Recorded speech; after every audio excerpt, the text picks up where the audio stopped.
네, 오늘 본문 이사야서 60장 1절에서 9절까지의 말씀은 한마디로 말하면 하나님의 백성이 다시 빛을 회복하는 장면입니다.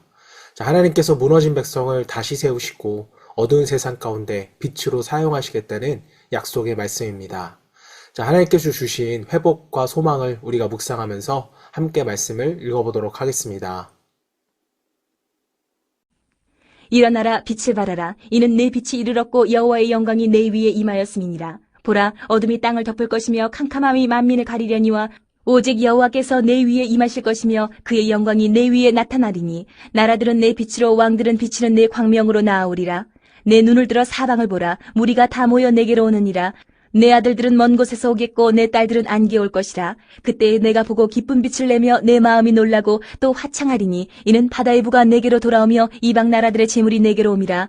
허다한 낙타 미디안과 에바의 어린 낙타가 내 가운데에 가득할 것이며 스바 사람들은 다 금과 유향을 가지고 와서 여호와의 찬송을 전파할 것이며 게달의 양무리는 다 내게로 모일 것이요 느바요의 순양은 내게 공급되고 내 제단에 올라 기꺼이 받음이 되리니 내가 내 영광의 집을 영화롭게 하리라. 저 구름같이 비둘기들이 그 보금자리로 날아가는 것 같이 날아오는 자들이 누구냐? 곧 섬들이 나를 앙망하고 다시스의 배들이 먼저 이르되 먼 곳에서 내 자손과 그들의 은금을 아울러 싣고 와서 내 하나님 여호와의 이름에 드리려 하며 이스라엘의 거룩한 이에게 드리려 하는 자들이라. 이는 내가 너를 영화롭게 하였음이라. 네, 오늘은 일어나 빛을 발하라 라는 제목으로 말씀을 묵상하겠습니다.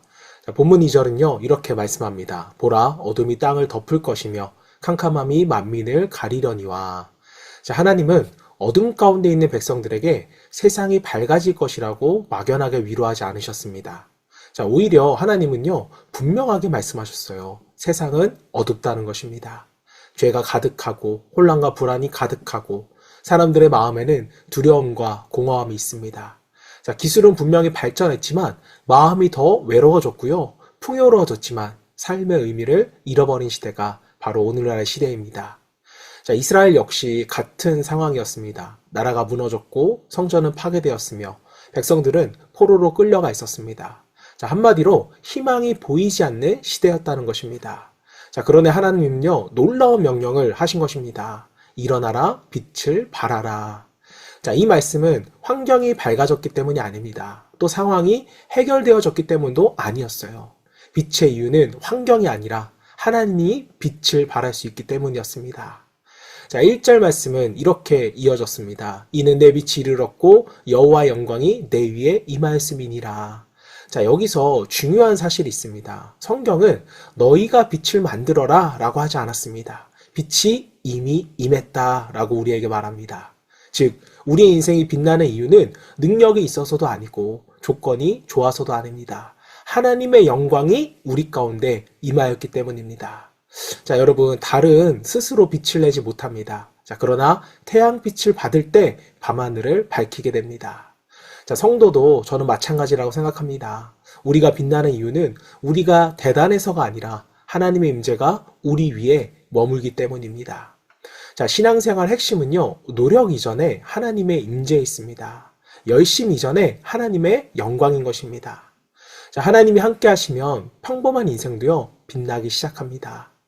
자, 본문 3절은요, 놀라운 장면을 보여줍니다. 나라들은 내 빛으로, 왕들은 비치는 내 광명으로 나아오리라.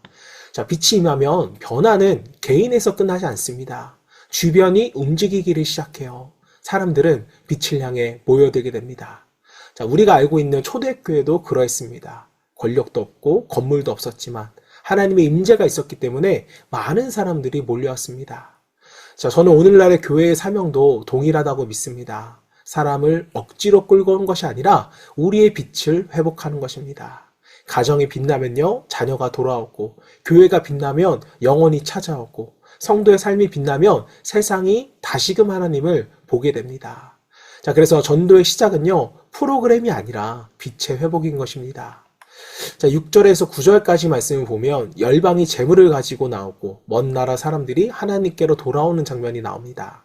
자, 이것은 단순한 물질의 축복의 이야기가 아닙니다. 이것의 의미는요, 하나님의 백성이 회복될 때 하나님의 영광이 세상에 드러나고 또 무너졌던 예루살렘이 다시 일어나자 열방이 하나님을 보게 되는 것입니다. 자, 하나님은 지금도 동일하게 일하십니다. 상처 입은 인생을 회복시키시고 또 넘어졌던 사람을 다시 세우시고 작은 공동체를 통하여서 하나님의 살아계심을 나타내십니다. 자, 그래서 우리의 회복은요, 개인의 성공이 아니라 하나님의 영광의 통로가 되는 것입니다. 자, 사랑하는 성도 여러분, 하나님은 오늘 우리에게 동일하게 말씀하십니다. 일어나라, 빛을 발하라. 아직 문제가 남아있을 수는 있습니다. 상황이 바뀌지 않았을 수도 있어요. 자, 그러나 기억해야 됩니다. 빛은 상황이 좋지 않을 때 시작되는 것이 아니라 하나님의 영광이 임할 때 시작됩니다. 자, 혹시 마음이 어두워져 있습니까? 나에게 주신 사명이 흐려졌습니까?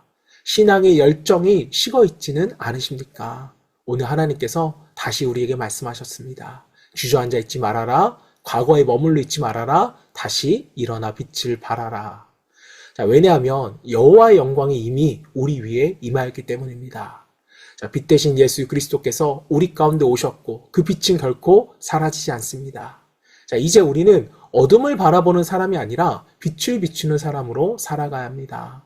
오늘 우리의 가정이, 우리의 교회가, 우리의 삶이 다시 하나님의 빛을 발하는 공동체가 될 수 있기를 주님의 이름으로 축원합니다. 자, 이 시간에 함께 기도하실 때 세상의 환경이 아니라 하나님의 임재로 살아가는 우리의 신앙이 회복되게 하시고 하나님의 영광이 우리의 삶 가운데 임하여 어둠 속에서도 믿음으로 다시 일어나 빛을 발하는 하나님의 자녀들, 하나님의 성도 되기를 소망하며 함께 기도하겠습니다.